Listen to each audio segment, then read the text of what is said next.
About chapter 3. Job laments his birth. After this, Job opened his mouth and cursed the day of his birth. And Job said, "Let the day perish on which I was born, and the night that said, a man is conceived. Let that day be darkness. May God above not seek it, or light shine upon it. Let gloom and deep darkness claim it. Let clouds dwell upon it. Let the blackness of the day terrify it.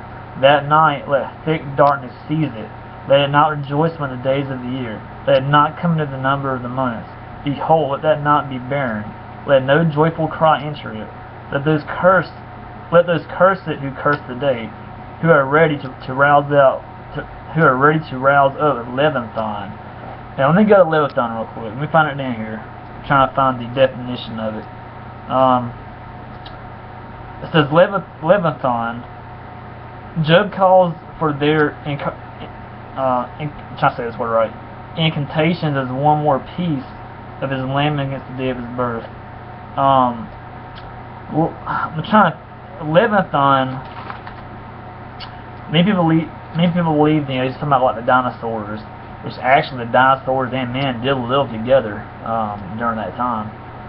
The dinosaurs were, of course, wiped out by the Great Flood, not by an actual hit Earth. If that was true, it would destroy the entire Earth. So the dinosaurs got wiped out by the Great Flood. Now it says right here, let those curse it who curse the day, who are ready to rouse up Leviathan.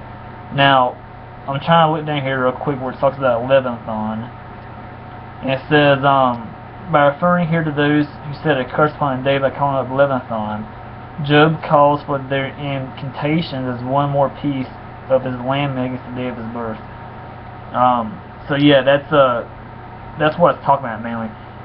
I'll say it again. It says, let those curse it who curse the day, who are ready to rouse up Leviathan. So Job could be talking about like I've heard Leviathan can mean like an alligator. I've heard it could be like a sea serpent, like a sea monster, whatever you want to call it. There's many theories to what Leviathan means. Like I said, it could be Joe could be saying who are ready to rouse up Leviathan. It could be talking about like an alligator. It's also described as Leviathan, like a sea serpent, like a sea monster from the dinosaurs age. You know, it can mean any animal like that. Anyway, let the stars of this dawn be dark. Let it hope for light, but have none. Nor see the eyelids in the morning, because it did not shut the doors of my mother's womb, nor hide trouble from my eyes. Now, let's go back to Leviathan real quick. It's very possible that during Job's time, the dinosaurs are still in existence. Very possible here. He said because he's saying to rouse up the Leviathan, which again that could mean like an alligator. That could also mean like a sea serpent, like a sea monster, whatever you want to call it. So here it's very possible that there's dinosaurs still living here on Earth. Some sort of dinosaurs. Of course, most dinosaurs were wiped out by the Great Flood, but this could be talking about some sea serpent, like an alligator, or like a sea monster, if you want to say, just anything like that. Anyway, verse 11. It says, "Why did I not die at birth?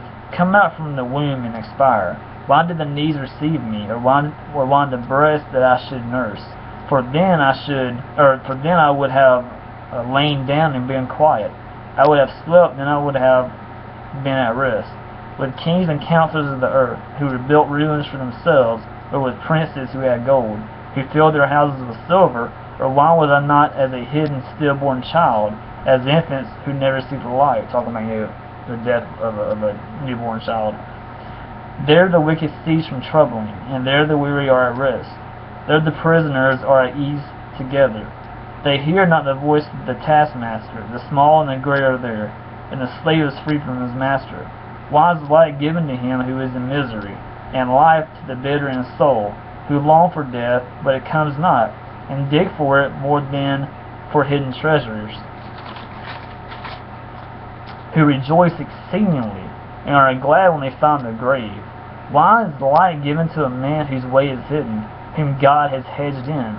For my sighing comes instead of my bread, and my groanings are poured out like water. For the thing that I fear comes upon me, and what I dread befalls me. I am not at ease, nor am I quiet. I have no rest, but trouble comes. Chapter 3 mainly, Job is just, crying out, he's saying, why was I even born? If all this stuff's going to happen, why, he goes, God, why did you even allow me to exist? Why couldn't I just be born like a stillborn child, just like at birth, why couldn't I just been dead? He's questioning God, which is a big no-no. Of course, you see that later on. Job, God says, how dare you question me, and he goes into all that. But, Job's saying, God, if you're going to allow all this bad stuff to happen to me, why even allow me to even be born, But anyway, that's chapter 3. We'll be right with chapter 4 here shortly.